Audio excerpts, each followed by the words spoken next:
جامع شنقاني مساجد كان وجديد ومساجد واو ما شاء الله قروح بدني وجدين maanta waxaan u samaynaynaa nadiifin heer sare ah oo aad iyo aad u tayeysan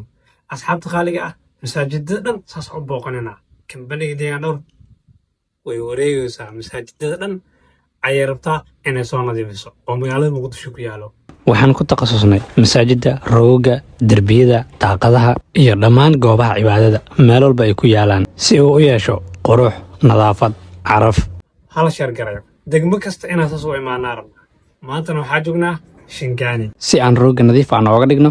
si qurux badan loogu cibaadaysto waxaan iskugu geynay mashiino casri ah nadaafadda masaajidka waa ixtiraamka cibaadada waaw maasha allah sidaad u jeedid asxaabta qaaliga ah masaajidka bilicdiisa aad u nuuraysa waayo waxaa ka saarnay ciidii faraha badneeda ku jirtay nadiifna waan ka dhignay shaamba carfaysan oo ku nadiifinay si aan masaajidda kale sidaan oo kale aan ugu nadiifino oo uguna hagar baxno dhanka nadaafadda sheer u dheh mahadsanid